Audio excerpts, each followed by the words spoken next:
Hello, everyone. Welcome back Hi. to the Alienware Analyst Desk.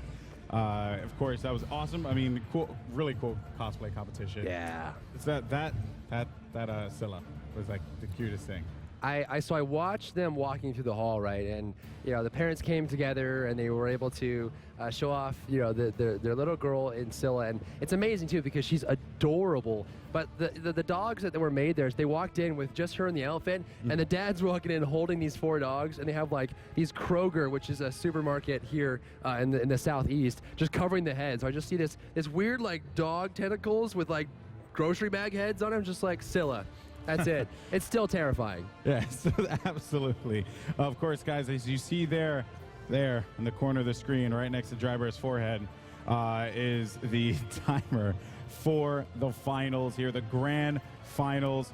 So excited for this one, folks. It's been a wild ride here. Yes. 3 days of incredible competition. We just witnessed the constellation matchup between Cog Red as well as SK Gaming.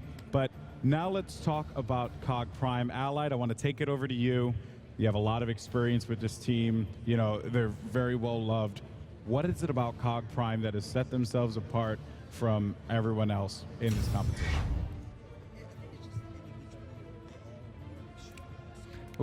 Yeah, it's definitely an interesting situation that you see. I mean, this whole team is fantastic. Megatron on the left side, he's your solo laner. Anderster next to him on the right, that's going to be your jungler. That big grin in the middle is MLC Stealth. Shout out to Scylla, of course, playing a fantastic game there. Jeff Hinla, the support on the right, and then Jeff Barracuda. Jeff the Sex Hinla. Thank you. And then Barracuda on the right side. Yeah, I think overall, individually, these players are at extremely high skill, and I am so excited for this matchup because these guys have been playing for so long. I believe, and they've kept the same roster. At the launch tournament, they had Dare to Care, and they switched out from Jeff Hindela, and that's it. They've kept the same roster all the way through, and honestly, I think out of all the players, Jeff Hindela deserves this the most because he has went from, like, back in closed beta, he was known as a support player, played like Ymir, Sobek, etc. And then he was always on bottom tier teams. He just would not be able to compete at the highest level. And here's what I love about Cog, was that they noticed that he had exceptional skill. It's just his team they couldn't do it. They just weren't good enough to actually win. They would get like a couple of high placings every once in a while, but nothing special. And Cognitive Prime was like, here, Jeff Hindela, the Sex, come to us. And that was it. He just became a superstar overnight and became one of the best. They became one of the best teams immediately right after. And I'm so excited for Jeff. Like he's also a really good friend of mine from New York, back where I live, and I just couldn't be happier for him. And overall, I think everyone on the team, as a team synergy thing, they are absolutely amazing, and I want them to do the best they can. So I want to talk a little bit about MLC Stealth. I mean, we're talking about Scylla earlier. Fantastic play. To you, Zimstar, what makes this guy so dominant? I mean, if I was Titan, the thing is, he picks, Scylla and those kind of gods that you wouldn't really expect to be up against. And I'm not 100% sure if Pretty Prime is comfortable to play against those type of gods. So I think I think they just need to get rid of Scylla because I don't think Prime plays it. Pretty Prime, that is. So maybe just take it away or ban it because yesterday he went like 12-0 or some crazy thing like that. It was unbelievable. That guy is a beast. This is my biggest question. And this is something that I'm sure everyone has either been asking or after I say it is going to be asking themselves, and their whole brow is going to furl and they're going to wonder what's going on. We'll go to you first, Zimstar, and then to you, Allied. Where is Giannis? Oh, I actually don't know. I expect to see more Janus play. I'm not sure if maybe they try and go for my more early game oriented gods who are like easier securing, confirming the kills with. Then again, Janus has great. His early game is not that bad, so I actually don't know. Maybe just favor different things.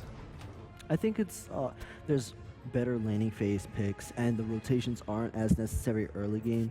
Considering that, like, Giannis is obviously excels really far in low-level competitions and ranked. I think everyone's like, oh yeah, we gotta ban Giannis. But in these high-level games, as you saw between Cognitive Red and Cognitive Prime, and SK and Titan, there's kills happening, but the rotations aren't as effective. I think Giannis excels at rotating and making sure that he gets to the team fight he needs to be, but he suffers in laning phase, and he has really weak early game until he gets around level 8 or 9.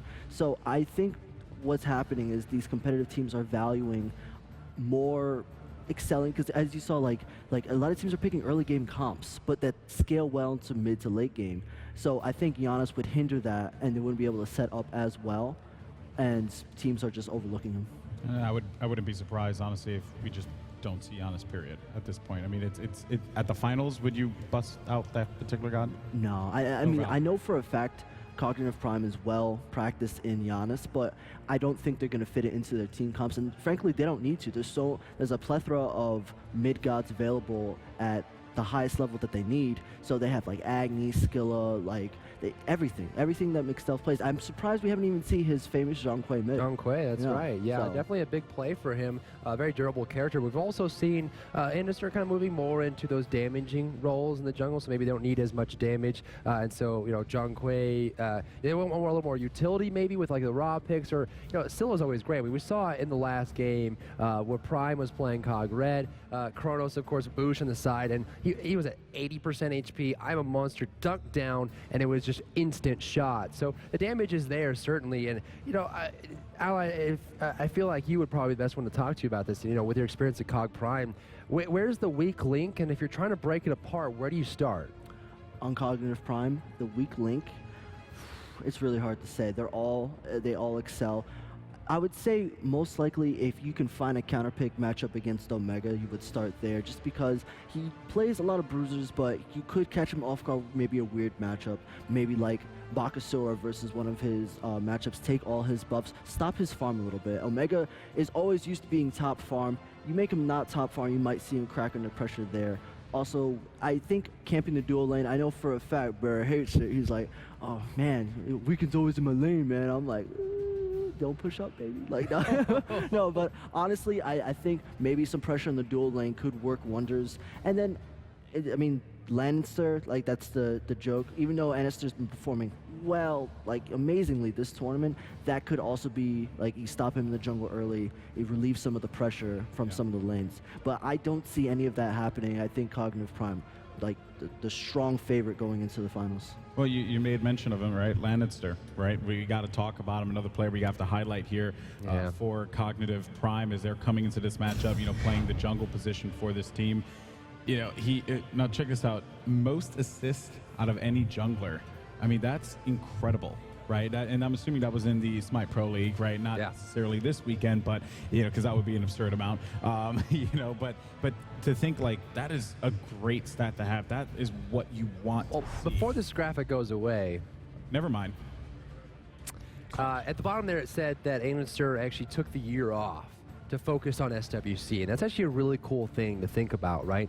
Majority of these players have, they don't have any other engagements. They're 100% focused on this. Now, obviously, with the amount of money that's on the line, there's gonna be a huge payoff there, but there's definitely, air of gravity here. We're going to the grand finals. You're talking about $1.3 million given to the main team, and it's hard to say that that's not a lot. I think people really have to spend some time thinking about it and wondering what's gonna be the best thing to do.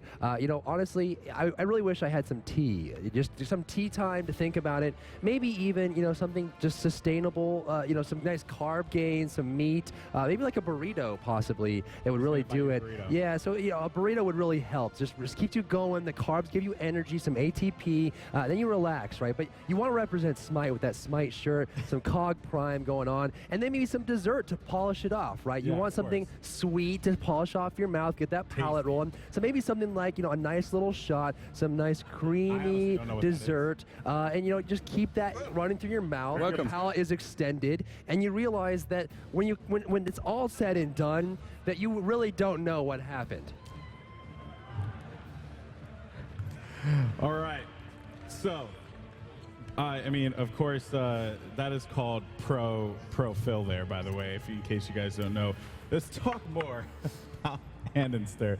Bring it back just a bit and discuss, the quality of player that this guy is. I mean, just look at the way that he's just constantly focusing down on people, and he's so effective.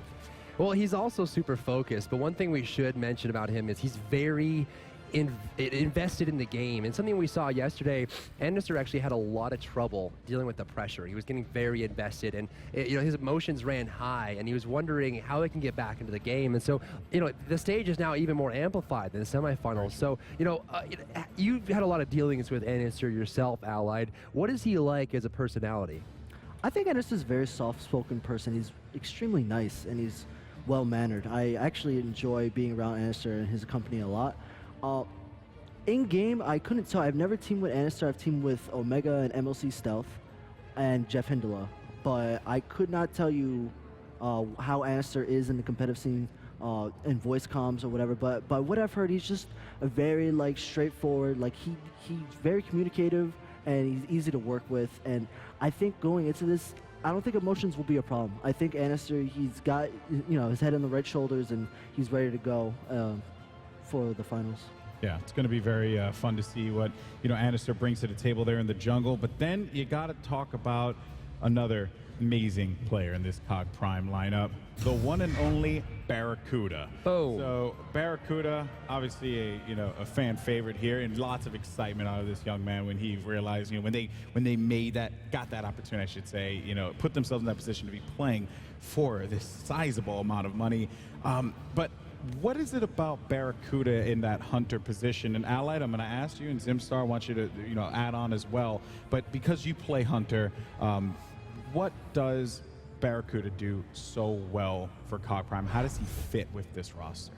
Usually, you can catch players out. Most players, including myself, they will push up, get caught out. In team fights, you can find yourself out of position. You can get killed. Stuff happens. You fall behind on gold, notably me. It's just, it's not fun, and that doesn't happen to Barracuda. That's the key difference. It just doesn't happen. And that's, the most frustrating part, because he's so amazing. Zimstar? I mean, from what I've seen from Barracuda, he just seems to be, on point, and his reactions are really, really, really fast. I mean, we saw a play where Circuit leaped onto him in the lane. He just turned around immediately, hit the impale. As she landed, she didn't even have a chance to use a one. So I mean, he's a monster as well. I mean, you have him, everybody in Prime just seems to be on point at the moment. One of the cool things about this, right, for everyone except for Allied, this very low ping environment that we're seeing here, obviously you had a very extreme situation with super high ping. But you're talking about, and this is something we kind of in the launch tournament, just to bring it back a bit, back to March 2013, we had a situation where Tyr was one of the highest picked gods in the game at the time because of his ability to lock down characters. We went to the launch tournament where the ping is much lower, you're playing on a local LAN server, and people realized that you can actually beads much faster than you could previously, which allowed you to prevent the combo almost instantaneously, right? You see Tyr blink on you, you can beads, and there's no slight delay of latency, and so you can prevent the grab. And so people stopped playing Tyr because of it. We're seeing a lot of on-her play, and you guys have your own opinions, and we disagree a little bit on that, but I think that we're seeing, and more plays, right? Poseidon as well, hitting that one a lot more consistently. We're seeing, things like Isis being picked up as well for that Spirit Ball, a little bit easier to land. Some of these difficult skill shots now are opened up more, and we're seeing a lot of on-her, like you were mentioning, Circuit jumping in and instantly being impaled to a wall. And then you put that to Barracuda, who has one of the highest accuracy numbers of all. I don't see him missing all that much on those basics. Yeah, and I don't see Barracuda getting much lag as well as Allied. We checked your machine out. It was a huge issue, but we got it sorted out just so the players don't have any problems. Thank you. The mouse sensitivity, we brought it back down. Hi-rez, We apologize profusely. Yes, it's unfortunate, but no. But of course, Barracuda just brings so much to the team. Also, energy as well. Yeah. Excuse me, something that you just noticed with this squad, right?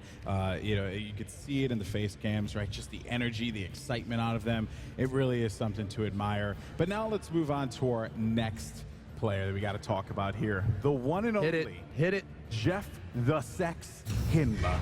Let's actually, highlight this. The Jeff Hinda Sex, as he's named there, playing the Guardian position there. I just want to point out, too, in his player bio, it just says Canadian. It also says loves maple syrup. Loves maple syrup and Canadian. I don't know how effective that's going to be in the grand finals, but our production team definitely having some fun here. Zimstar, what has it been? We went into a long discussion about Jeff Hinda before. What has it been about this man that has been such a highlight for this team? He used to play in, remind me again, in the launch tournament, which team? Denial? Denial, yeah. Denial Esports. So we were against Denial first game, and after the games, he went up to Trickstank. He's like, "Yo, Trickstank, I'm a huge fan of you," and we were talking, and then we're friends since then. And now he's here, and Trix isn't. I mean, he's just very, very, very good, and he picked up, and I don't know what to say. I love him. He's a loving guy. He's just Well, nice. I mean, And when your name is the sex, all you do is give love, that's true. That's right. essentially. But no, but seriously though, Really good player. I mean, he's a darn good player. he is. Really talented player though. And please elaborate as well. No, I don't know. It just seems like Ally said, when he joined Prime, like the squad instead of Dare to Care, it just seemed to kind of come together. Because if you compare how good they are now, like how strong they look compared to 9 months ago, it's like a whole new team, and it's really impressive to see. No, it really is. We began here, right, talking about MLC Stealth. We've been through the entire roster. We started at the beginning, the Alpha, but we really need to bring it all the way to the end to the Omega, right? Omegatron, a fantastic player in that solo lane and really bringing fear to the name Hercules. We know Divios brings it, but Omega does as well, and he's terrifying. Check him out, and he's actually one of our oldest and former competitive Halo player, by the way. Shoutouts to Golden Boy, and his tag there is "I'm better than everyone else," and this is something that he got a lot of flack for in 2014, and I want to highlight it because it's a nice tactic, right? He's known for taunting, right? He'll go in game, you're able to do VET and taunt, but what he likes to do is he likes to get in your mind, and that's something that I have concerns about going up against the Confreys for his opponent. Is he's able to kind of focus in on the person he's up against, get in their mind, and counter everything they're thinking. The thing is, I keep bringing up the Smite Lodge tournament because that's like the only thing I had in forms of interaction with the team. He was very, very cocky going into that. Game Honor call him out for being overrated and stuff. But like I said, I think Omega is you can actually pressure him, and he might actually lose the lane if you pressure him enough. That time, the team actually managed to do so. But now his juke is so strong. I'm not really sure if he can do that anymore. I mean, I think he's heaps beyond Comfrey at this current meta. So you feel like Comfrey just... I'm gonna say the same thing as yesterday. I don't think Titans should look to win the lanes that much. They should go into the late game and try to win the team fights, because I think the lanes, head to head, is just weaker. What were some of the things you take away out of that game there, Allied? The last game that Titan played against SK, right? That was something that Zim brought up, and you were very adamant on it. You were like, don't win the lanes, just play for late. And echoing the same sentiments here, do you agree? I think generally a lot of teams, the perfect strategy going into this, especially against unknown teams, is a solid early, mid, and late game team fight with objective control. That's generally, some teams focus a little bit more on early, some teams focus a little bit more on mid to late. But Titan versus SK was interesting because they had a little bit of everything, and it was really weird picks, but it complemented their team synergy really well. Comfrey, notably a weaker soul laner in the 1v1 duel.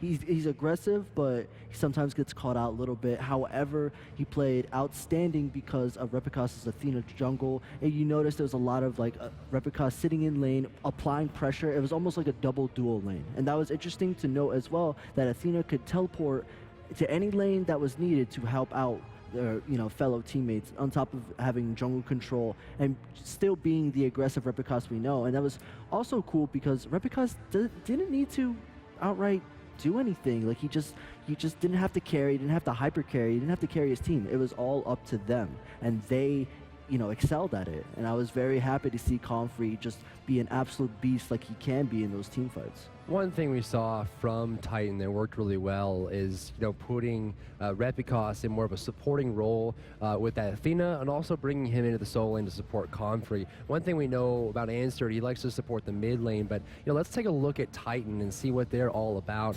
We saw a little bit of them because we interviewed them after the SK match. You're going to see Ataraxia. Saw him on the analyst desk yesterday on the right side of your screen. He's the Hunter player, of course. You've got Kanye Life right next to him in that support role. Pretty Prime, looking so absolutely pretty there in the mid lane, and you've got Repicas in the jungle, and last but certainly not least on the left side, Confrey for the solo lane. Now, we have to hit on it. We've hit on it so many times, but it is one of the most, gorgeous stories we're going to get out of this event. This team came out of the Amateur League. There was an open bracket event called the Challenger Cup that ran alongside the Smite Pro League that allowed teams from anywhere of any skill level to enter and fight for their chance to get the Smite World Championship.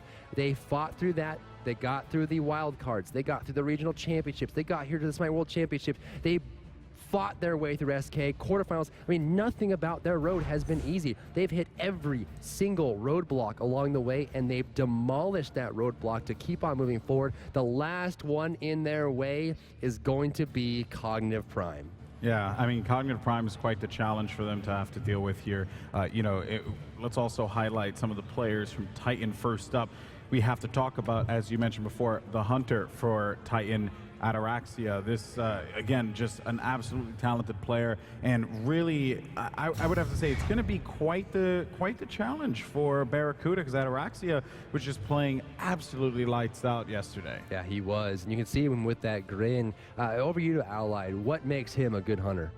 Ataraxia plays each matchup just really smart. He's really smart, and the thing is, you give him a little bit of a lead, and he carries with it, and he has the carry genes, I like to call it. Like, some players can carry, some players just, you give them a lead and they don't do anything damage at all. So I'm really excited to see if Ataraxia can start popping off and get into mid to late game to carry his team, because it's been proven, you give him any sort of lead, he is going to dumpster everybody. So I'm really excited to see. And as a fellow hunter, I've watched his play and I admire it. I think a lot of what he does is extremely well. One thing that's difficult to know in Smite, especially for characters like assassins and hunters and mages, is knowing when to go into the fight. A lot of times if you go too early, you get caught by a bunch of AoE and you die before you do your thing. I want to ask you this, Nimstar, because you've played so many different roles across the board as far as, mid, solo, support. What does it take to be able to, at Ataraxia's level, know when to go in and when not to? Just like tons and tons of experience, and reading situations and knowing like how much damage you can do and how much other guy can do to you, and like how much you can take. It's just knowing what cooldowns are off and on, and who's who, positioning, who is their escape, who is still has an ultimate available, actives. All of this together just makes you able to read the situation and decide, okay, I can go in here or I can't. So that's what makes the great hunters great and the mediocre hunters mediocre. That's not appropriate. Come on. Nah, I'm just kidding. No. I'm just kidding. But yes, Ataraxia, as we saw in that clip there, by the way, that was at the end, I think, of game 2 in the SK matchup, when they ended up just absolutely slaying them in the end in their base, and he got the killing spree, he got the 4-kill spree, he got the triple kill to end it against the Titan. Like, there was just so much quality play out of him. Question for you, Dry Bear. If you are Cognitive Prime, are you stopping Titan from getting Apollo for Ataraxia? I think it's something to experiment with, possibly, but I think there's so many other higher bands that you need to take off the table that it's difficult to choose. Yeah, I mean, you may be wanting to pick Apollo for Barracuda, but one of the things that I love about Barracuda is he's actually one of the few hunters that is all about the counter matchup. We saw Apollo pick the other day, which is something that Ataraxia has to be careful of, and one reason why I don't think they're going to ban Apollo is he loves playing AMC against Apollo, a very good shutdown. You got the cripple, you can't dash away, a lot of single target bursts, and a lot of boxing potential allows him to sit inside of Apollo's ultimate for those 2 seconds and take him down. Not only that, but he was playing Devourer's Gloves, Aussie, AMC, which means no matter what, you're going to be sitting there boxing and healing the whole time. Yeah, I mean, is it a common thing here in NA to actually pick AMC against Apollo? Yes, that's at least in North America, it's considered like a soft counter, depending on your team composition. So you obviously want to build around it. So AMC would be like a later pick, and you would have to be able to watch out like for how many gap closes they have, and how many globals do they have. Can they dunk on me? Am I safe here? Am I safe here? But it takes a lot of practice, and I believe at least the top 4 NA hunters for sure, like we all have AMC in our god pool, and we know like when exactly is the right time to pull it out and why. And I think it's a very like that's what I like, is there's very few certain matchups that like you could pull out and it's very effective like for the situation. Well, there's a lot of players on Titan, right? There's definitely some talent to look at. But let's go ahead and take a look at the next player on the docket. And, you know, you talk a lot about Ataraxia and his skill level and what he's able to accomplish. You know, he's got a lot of support from his teammates as well. He's able to kind of set this up. But here is Kanye Life, the support on his team. And, you know, he really drove the aggressive support picks for the longest time. I mean, in fact, no one was picking Amir until he started doing it. And when we first picked, I remember, I think I was casting the first game he picked this during the Smite Pro League, and I'm sorry, during the Challenger Cup and watching him, just, is he picking Amir? Really? Yeah, and that was something that we noticed a lot throughout the weekend. Ymir became quite the fan favorite and being very effective. And Zimstar, I'm going to take this over to you because it's something you see quite a bit in EU, but not so much the case in North America. Yeah, I mean, the thing is, Ymir is great. I think, however, EU figured out how to counter him.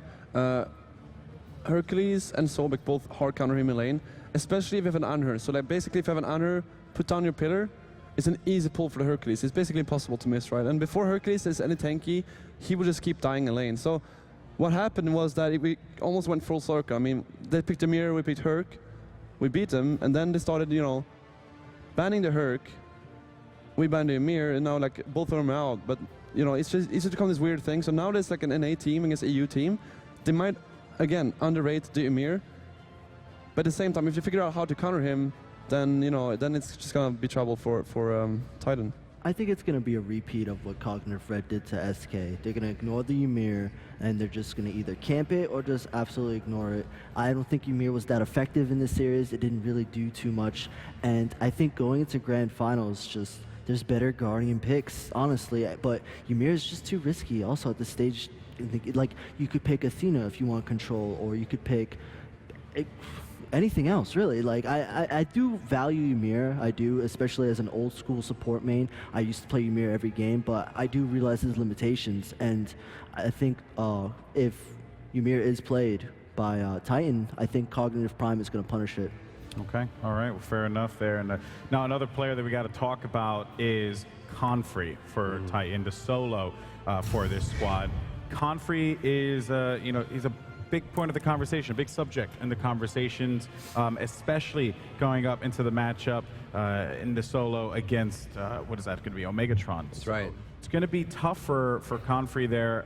What are your thoughts in regards to Confrey? Lots of discussion around this guy. Yeah, we've talked about him a lot, but I think the easiest way to sum up Confrey is that this is a solo laner that plays for late game. He's not known for his early game. He's not known for his control of the laning phase, but if he makes it out of it, he's a fantastic team fighter. He knows where to go, who to zone out, who to focus on, and how to spread out the enemy team. And he does it so well that all Titan has to do, as we saw with the SK Gaming lineup, is that if he survives the laning phase successfully, even with some farm, he's going to be able to use that to win team fights, get goal theories, get objectives, and we saw that against SK. They were getting goal theories the first 4 of the game, I believe, in that matchup, and it seemed like there's nothing that SK could have done about it.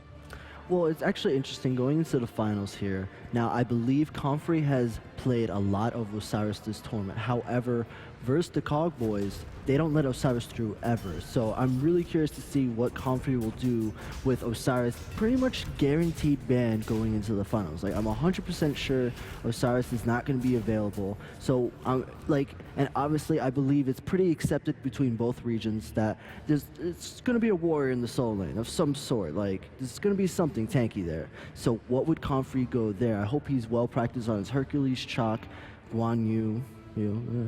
But yeah, I'm actually really curious to see his decision. Zimstar, your thoughts in regards to Confrey? No, I agree. I mean, as long as they don't go back, you know, to the old Afro Hell, you know, kind of support mage in the dual lane, solo lane, I think they'll be fine. I mean, Confrey just, as Ella said, go for the heavy, you know, kind of bruisers, farm, go into the late game and just soak everything and just be a nuisance to the other team. Yeah, that's going to be a... It's definitely going to be something that they have to make happen. Yeah. Right? I mean, they have to get in Cog Prime's face. It's already evident that that's just, you know, there were shades of that in the Cog Red game. right? Where they, despite the fact that Prime had control in game one, Cog Red were able to just, counter back, and they were in their face the entire time. And Cog Red just kind of, buckled under that, even though they had map control, right? It just showed like the aggression that came out of, and the mechanics. Well, you can't forget about that. Just the talented play out of Cog Red really gave them that victory there. But another player that we got to highlight here for Titan is going to be the jungler for this squad, Repas. This guy's been also a point of discussion quite a bit, but for a good reason. He's been playing incredible. Yeah, I mean, Zero's struggled a lot with using Kali, but Repas knows Kali through and through, and one of the things you don't want to give him is that Kali. In fact, Titan almost lost their match against OMG in the beginning, but, because they had Afro Kali, they were able to pull it back that late game. You see at the bottom there, specializes in hyper carry assassins, Kali and Circuit, and this guy knows how to make the early game fit, which is why Confrey and Repas work so well together, is that in the beginning, when we win those matches, right, we're Titan against SK, they were struggling in the beginning really hard, but every time SK got a little bit of an inch, Repas prevented it from becoming a mile by jumping there. The Thor plays would clean up the low HP targets, make it an even trade or close to it, and then they got to late game where we saw Ataraxia as well as Confrey in the solo lane shine. So Repas is a character you want to make sure he can't get his main hyper assassins, but at the same point, he hasn't been playing as much recently. Yesterday, he didn't play too much of the Kali, actually didn't play all Kali at all, but is able to, he threw out the Athena as well, which is very strange. So you can see, and this is one of the props that we've been giving to Titan the entire day today and yesterday, their ability to be fluid and go with the flow and acquiesce with what's going on in the game helps them be strong. Zimstar, what can Repas pick here out of his god pool? Repas showed to everybody yesterday that he doesn't need to play Kali or a hyper carry to carry his team. He did an excellent job on Athena, and I think that, that just means that he could basically pick up anything he would like. I mean, obviously the Kali is really dangerous. He's an excellent Thor as well. And if you just throw Athena and probably Emir into that too, in the jungle, then you have someone you can't really ban out. Honestly, I think Repas, people are sleeping on his Thor. His Thor was absolutely amazing. That game 2 versus SK, he was absolutely making plays, and that's also a pick that Cognitive Prime values a lot, is the Thor pickup. So I think if Repas can get Thor and start just going crazy early game, I think people are just going to forget about this Kali and know him as the new Thorgars.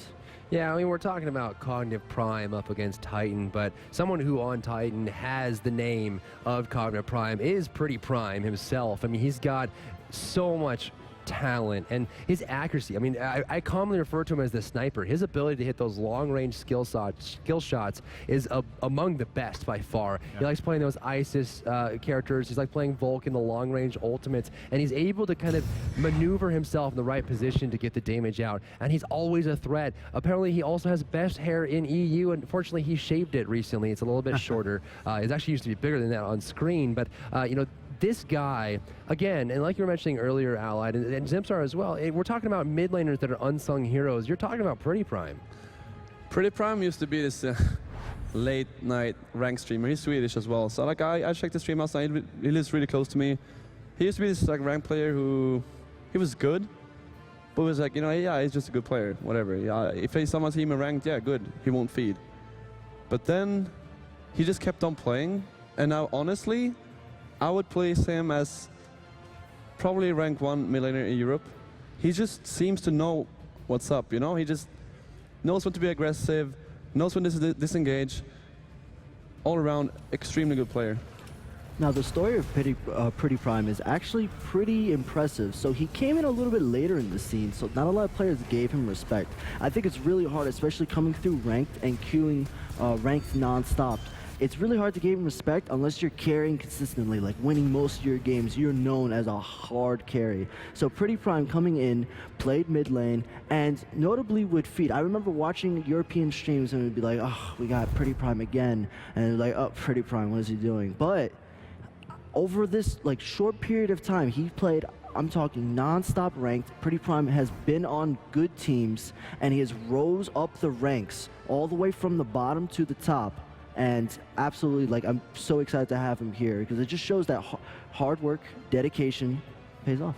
Yeah, that's right. I mean, that's the recipe for success. And, of course, Pretty Prime is looking, without a shadow of a doubt, to continue that success here today. Definitely a lot of pressure on the line for these guys. They're going to battle it out for $1.3 million, folks. That is a lot and a lot of money. Second place also going to take a sizable, chunk of the money too. There you can see the prize pool, over $2.6 million here, folks. That is just some absurd money that is on the line. I really am just super excited to get into this matchup here, Rory. Driver, at this point, I think we've broken down the teams. I think we've discussed the matchups. We discussed how the picks and bans are going to look. Anything else? Yeah, I mean, 2.6 million is no small chunk. I mean, that's definitely a lot of burritos for hi-rez. But, one thing that we touched on Friday, and we have to talk about again, we're here at the Smite World Championship 2015, powered by Curse Voice. But, we have our esports team, we have our production team, the Smite Pro bunch, our analysts, the players, the fans all out here. But we're forgetting about the developers back at the studio. They've been working real hard to make sure that fresh content comes out every day. In fact, we're actually running a PTS right now to test the newest god to be released next week, Hou Yi, the Chinese hunter. Let's check him out.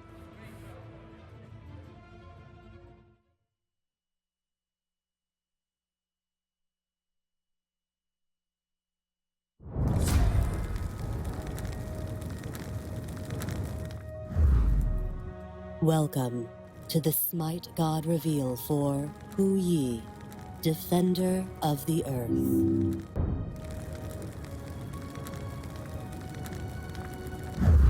In a time long past, 10 suns rose above the horizon. Such incessant light and heat ravaged the earth, wilting fields of grain, drying rivers, even melting forged metal. Bent beneath the scorching rays, the people begged the Emperor God Dijun to aid them. In reply, he called the great archer Hou Yi.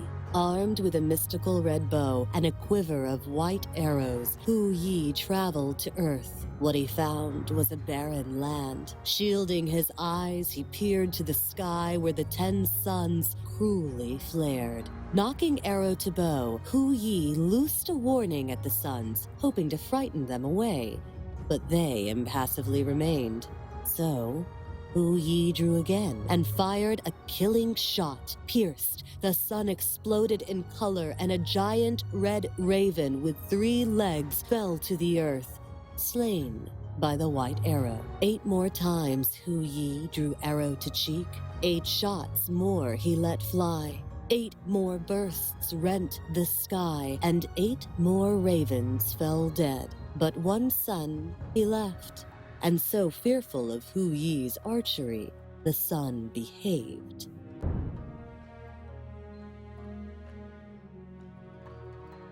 Hou Yi's passive is called Sun Touched. After taking a critical hit, Hou Yi can't be critically hit again for a few seconds. His first ability is called Ricochet. Hou Yi draws back his bow for a powerful shot. After firing, his bow bounces off a wall up to a maximum of 3 bounces. The arrow stuns if the target has Mark of the Golden Crow.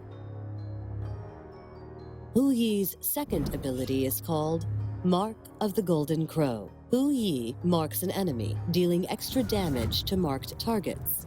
At rank 3, marked enemies are visible on the minimap. At rank 5, Hou Yi gains increased penetration against marked gods. Hou Yi's third ability is called Dive Bomb.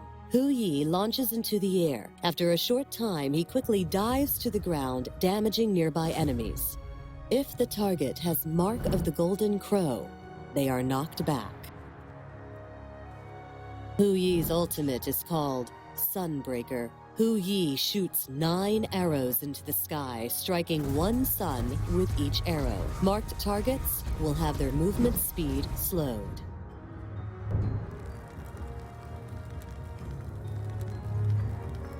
In this first scenario, Hou Yi pushes left lane with the help of Sylvanus, activating Mark of the Golden Crow on Amir, who follows up with Ricochet to stun Amir as a few additional shots take him down. In this second fight, Hou Yi continues pushing left lane, activating Mark of the Golden Crow on Xbalanque. The Defender of Earth follows up with Ricochet as a final Sunbreaker takes down the hidden Jaguar Sun. In this final scenario, Hou Yi and his allies engage the Fire Giant as the enemy team arrives to counter. Activating Sunbreaker, Hou Yi takes down Nemesis. Ricochet provides additional damage as Xbalanque goes down. Dive Bomb and a few basic attacks take down Amir as the team turns focus on Guan Yu for the Diacide.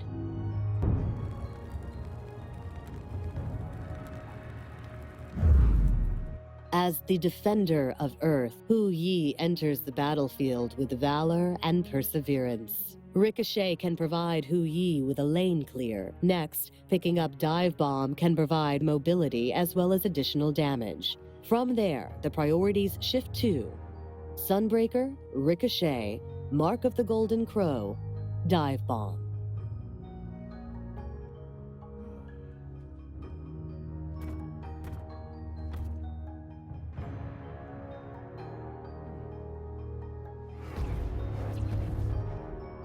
Thank you for watching the Smite God reveal for Hou Yi, Defender of the Earth. Alright, so you know how the world always ends up in peril and needs saving? Well, that's where Hou Yi comes in, Defender of the Earth. You see, this one time, something a bit strange happened. Out of nowhere, a bunch of suns suddenly rose above the horizon. 10 of them. That's like 9 more than necessary. Anyway, it was super hot and lame and stuff, so people started begging the Emperor God Di-Jun to help, and he was like, "'Kay," and called the great archer Hou Yi. Now, Hou Yi flew in like Captain Planet, ready to save the day. He raised his bow and loosed a warning shot, probably yelling, "Hey, suns, don't be there in the sky. Don't do that." But the suns didn't listen, so he was like, "Alright," and proceeded to commit 9 counts of murder.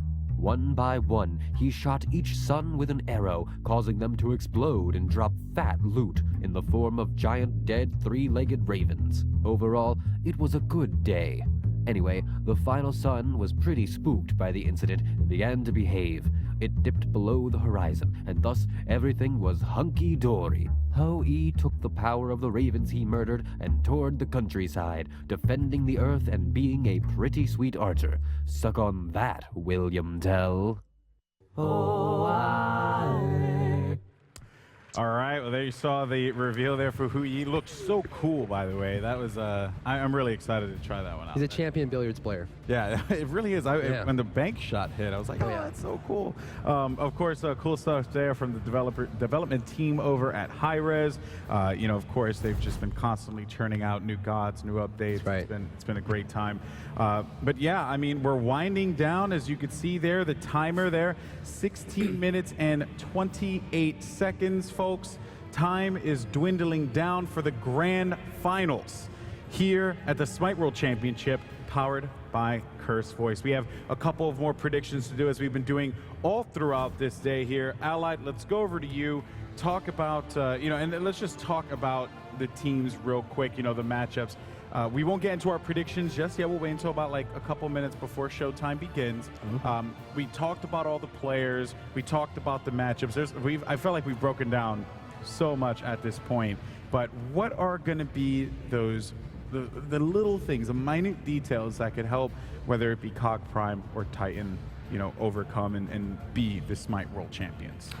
The tiny details are going to be just a little bit of objective control and just individual skill. That's usually the minute details that can push the team to win. I'm talking about like the hype, like one-on-one. I'm talking like Ataraxia solos Barracuda, and then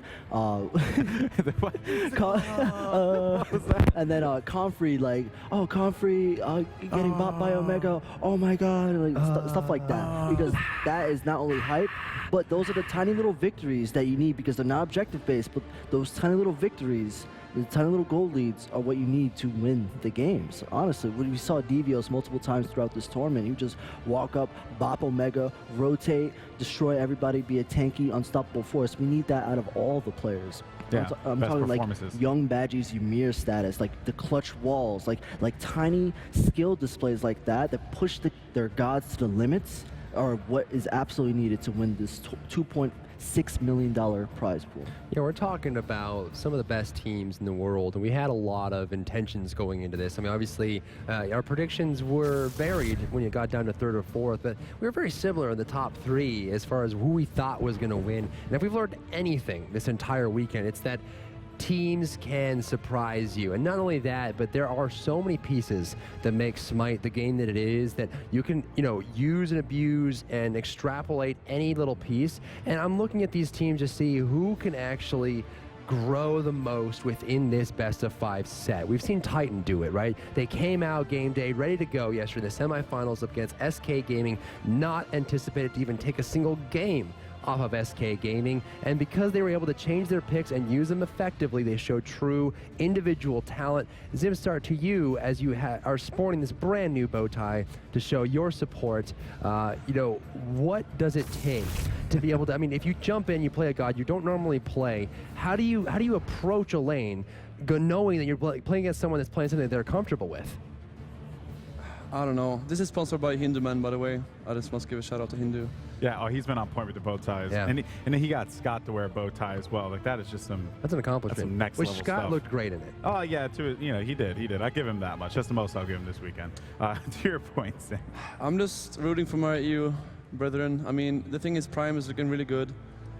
And, all of the picks in all the lanes are so different. I'm just really hoping Titan... I mean, if there's anything Titan can do, I mean, if they're really good at anything, it's changing the playstyle to fit, so they can win. I mean, even if they lose game 1, I wouldn't lose that much hope. Losing game 2, I think they can adapt. So I don't take away too much from the first game if they happen to lose. I think they can adapt to the situation and just do well. Okay, fair enough. I think that for, Cognitive Prime coming in here, the story for them throughout this tournament, has just been the veterans, right? The veterans that have been in this position, not necessarily in this position, because this is a very unique, one with this, with this crazy prize pool, but they're no strangers to this kind of high-level competitions. Right. Of course, I wasn't around, during the the launch invitational days or the launch tournament days, and I have to ask you, because that was like the last time we got to see EU and NA collide. From your perspective as a caster at that tournament, how did you feel at that time EU and NA matched up versus where we are now with the EU-NA matchup? It was really, really close, and it comes down to momentum, especially between the two regions, right? And we saw that actually in the placement stage earlier. It picks like Ao Guang, where Cogred was favored over SK. That Ao Guang pick was a little bit too out of the ordinary for Cognitive Prime, and I think these teams are scrimming only each other.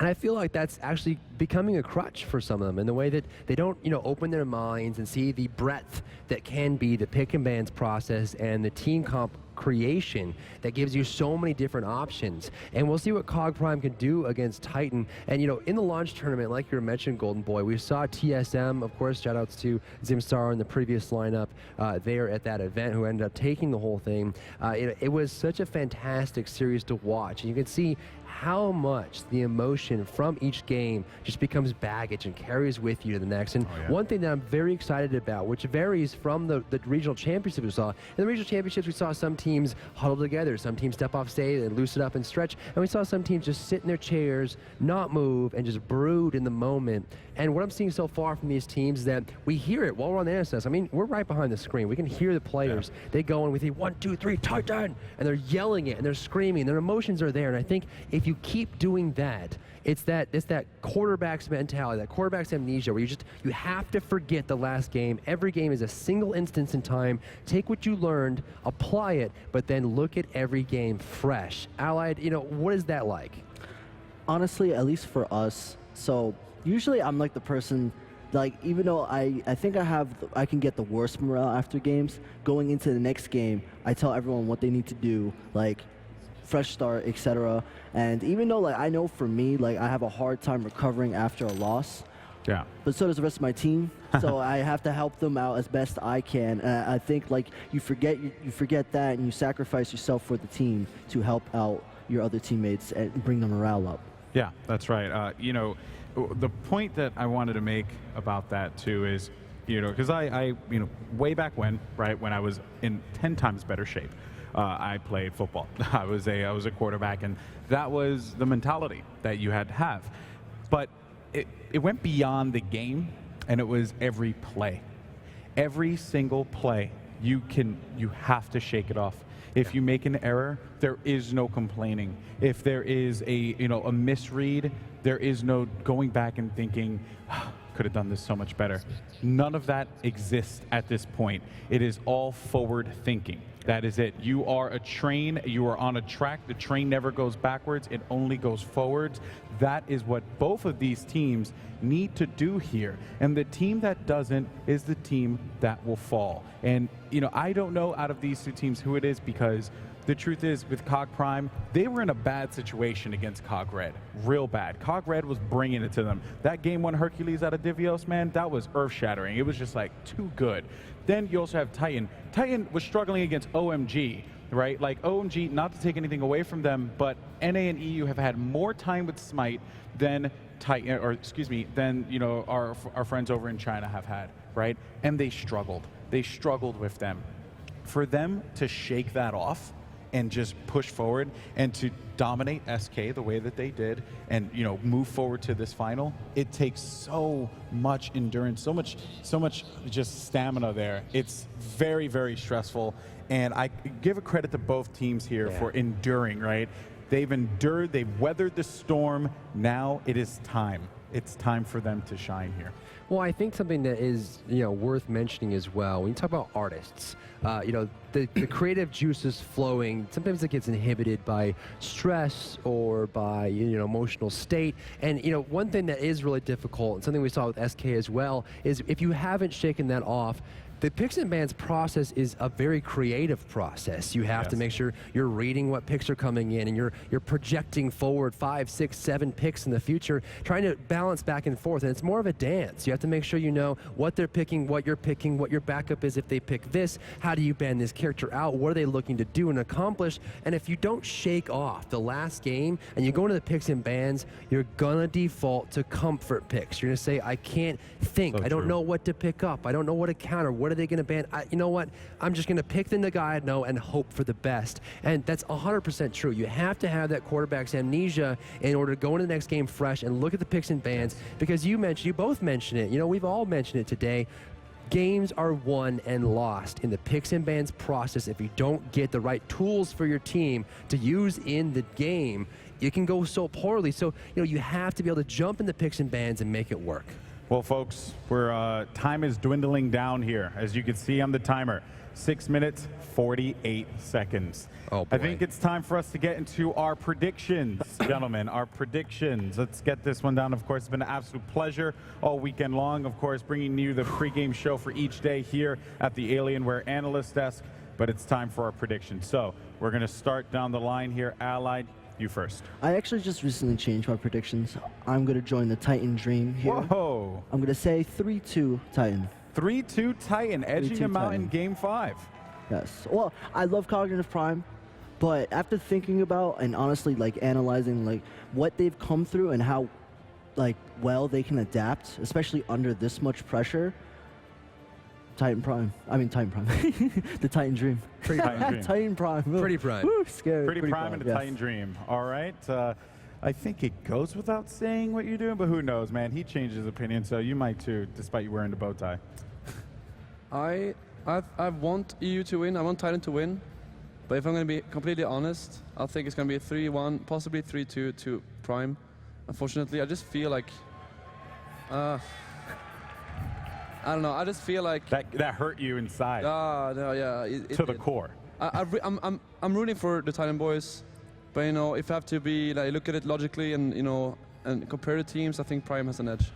Okay, Driver. You know, I love these teams, and I love the story, and you've been mentioning it all along, Golden Boy. The veterans are taking on the team that has gone through the biggest struggle, right? They came out of nowhere. And, when we were first designing the whole SWC process as a company, we're saying, we should probably have some way for teams to come in and be able to play their way into the tournament.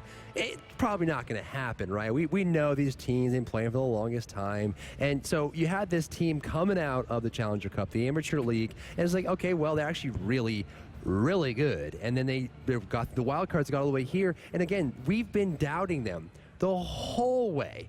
No one has expected Titan to go as far as they have and come up against Cognitive Prime. There is a man who predicted Cog Red, Cog Prime, first and second, Cog Boys, and he's waving a European flag right now. Yeah, I'm going to agree with Zimstar. I think this is going to be a very close match. I'm going to say this is going to be 3-2 Cog Prime. All right. I just need to say something first. I mean, we all know how wrong I've been in my predictions so far. So I'm predicting Cog, maybe so Titan will win this Reverse time. psychology? Oh, reverse psychology. All Well, right. folks, That's the strategy here. I'm sure that's what you're going to tell Titan after that. Yeah, I mean, then Yeah. I'm good either way, right? yeah. Well, my prediction here is going to be very simple. I'm not going to use any words. Oh, Just going to do this. golly, it's getting hot. Cog Prime, baby. All day, every day. Cog Prime's going to take this hands down. That's why I'm cutting a promo here. These Boom. guys are going to do it. They're going to bring it home for the United States. It's going to be one heck of a battle. I'm calling Cog Prime 3-1. Titan will fight back, but Cog Prime is going to be the SWC champions. They're playing for something, ladies and gentlemen. They're playing for one of the coolest trophies I've ever seen in my entire life. Let's get a close-up on this. This is going to be one of the 5 that is given to every single player right here on the table. And you know what? We also have a bigger version of this, and I'm sure everyone was wondering, how in the world did Thor spin and angle the hammer to create a pedestal out of it? Let's find out.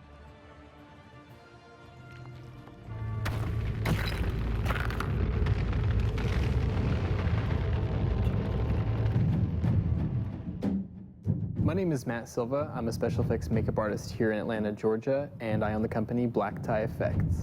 My company, Black Tie Effects, deals in specialty sculpting, molding, and casting for custom characters and prosthetics for film and television. The Smite World Championship is the largest event in Smite history to date. So we knew that we needed to create a trophy that lives up to it.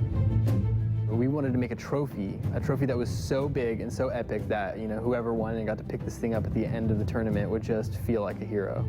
So the trophy incorporates a few elements from our new Conquest map, including elements from the Chaos and Order base. Plus, it incorporates the sigils for the 7 Pantheons. Thor's hammer was an iconic element of the game, and we definitely used him in a lot of different videos and stuff. So we're like, that's a great, small, concise little item we can use to kind of have a starting point.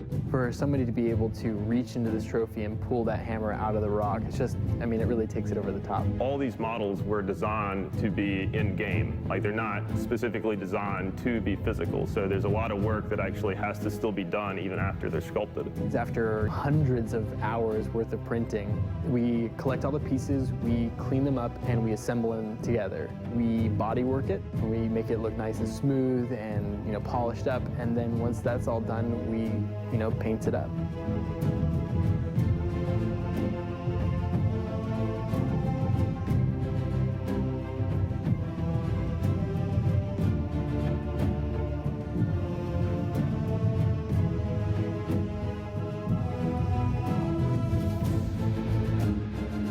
When you see this thing in real life, it just takes your breath away.